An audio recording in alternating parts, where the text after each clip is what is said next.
সেলিম ভাই, নেন নেন। আমরা উইলের বিষয়টি নিয়ে আলোচনা করব। আমাদের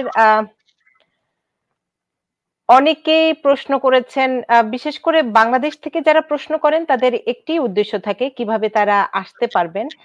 শফিউল জানতে চেয়েছেন ইনভেস্টমেন্ট ভিসা কিভাবে পেতে পারি। ওকে, গুড কোশ্চেন। পেতে পারেন ইনভেস্টমেন্ট ভিসার জন্য আপনার অ্যাপ্লাই করতে হবে। আপনার অ্যাটলিস্ট 800,000 এই দেশে ইনভেস্ট করতে হবে কোনো কোয়ালিফাইং এন্টিটিতে, অথবা পল্লী এলাকায় যেখানে 20,000 লোকের কম লোক যে টাউনে বাস করে, এবং এই করে 2 বছরের ভিতরে আপনার একটা 10টা চাকরি, ফুল টাইম চাকরি ক্রিয়েট করতে হবে, তাইলে আপনি পাইতে পারেন এটা ইনভেস্টমেন্ট ভিসা। তো আর একটা আছে যে নিজে কোনো এন্টিটির মাধ্যমে করলে তাদের টাকাটা দিলে তারা ইউজুয়ালি 4 বছর 5 বছর সময় লাগে। পার্মানেন্ট গ্রিন কার্ড বার করলে তারা টাকাটা ফেরত দেয়, খুব কম ইন্টারেস্ট দেয়, তারাই সবকিছু করে। তাদের অথরাইজেশন আছে যে তারা কোয়ালিফাইং এন্টিটি, তারা এই চাকরি ক্রিয়েট করবে যে আনএমপ্লয়মেন্ট এরিয়া। এইটা শুধু যেখানে আনএমপ্লয়মেন্ট রেটটা হাই সেই এরিয়া হয় 900,000, আর $1.6 মিলিয়ন যদি ইনভেস্ট করেন যে কোনো জায়গা করলে হয় আমেরিকা। এই সেটা দিয়ে ওই ওই এগেইন 10টা, অ্যাটলিস্ট মিনিমাম 10টা চাকরি ক্রিয়েট করতে হবে, 2 বছর ধরে এই চাকরিটা রাখতে হবে। এই যারা অথরাইজ লোক এইভাবে এই টাকাটা, এখন এই টাকাটা আবার আপনার সবচেয়ে বড় রিকোয়ারমেন্ট হচ্ছে যেখানে মানুষ আমাদের বাংলাদেশিরা ফেল করে যেখানে, কারণ এই টাকাটা একটা লেজিটিমেট সোর্সের আনছে, এবং লেজিটিমেট সোর্সে টাকাটা ইনকাম করছে এটাও ডকুমেন্ট দিয়ে প্রমাণ করতে হবে। এইটাই বড় টেক্সট। এটা ড্রাগ মানি না, আনট্যাক্সড বা কালো টাকা না, সেটা প্রমাণ করতে হবে। এইটা করলে ইউজুয়ালি হয়ে যায়। এই আলো সংক্ষেপে জানেন ওনার যেটুকু, এর বাদ বাকি জানতে হইলে ওনার আরো বহু কিছু স্টাডি করতে হবে, তখন একটু বসতে হবে না। আমরা অনুষ্ঠানগুলোতে সাধারণ তথ্যই দিয়ে থাকি দর্শক, কারণ আইন বিষয়ে অনেক কিছু কেস টু কেস, সাধারণ ঘটনাবলী, প্রত্যেকেরই জীবনের বৃত্তান্ত এক এক রকম। তখন আপনাকে 1 to 1 একজন অ্যাটর্নির সাথে বসে তারপর সিদ্ধান্ত নিতে হবে।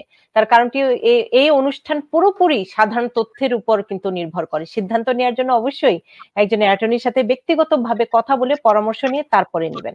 আমাদের SMK আহসান প্রশ্ন করেছেন, উনার ভাই 2007 সালের জানুয়ারি মাসে উনার জন্য আবেদন করেন, এবং 2021 সালের জানুয়ারি মাসে তার ডকুমেন্টারি কোয়ালিফাই হয়।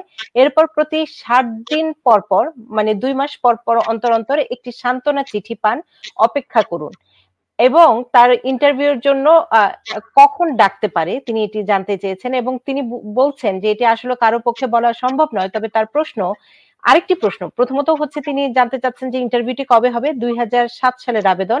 আর আরেকটি হচ্ছে উনি যখন ফর্ম ফিল আপ করেছিলেন DS 260 ফর্ম, তিনি অসাবধানতাবশত একটি উত্তর ভুল করেছিলেন, সেটি কি সংশোধন করা সম্ভব কিনা? সেটা অফকোর্স সংশোধন করা সম্ভব। পুনরায় তো এই চিন্তায় ঘুম হচ্ছে না, তো আপনি ওইটা সংশোধন করতে পারবেন। ভিসা কাউন্টারে ইন্টারভিউতে গেলেই আপনি ওইটা করতে পারবেন।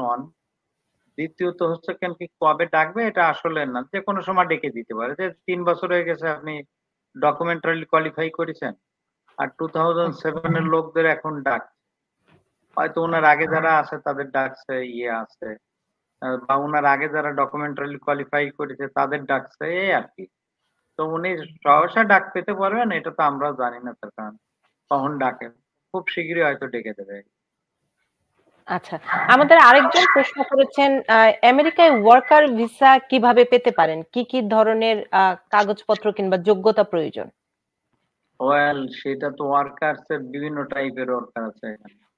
তো বেসিক ওয়ার্কার যেটা বেশি হয় প্রফেশনালদের H1B, সেটা আপনার অ্যাটলিস্ট ব্যাচেলর ডিগ্রি থাকতে হবে।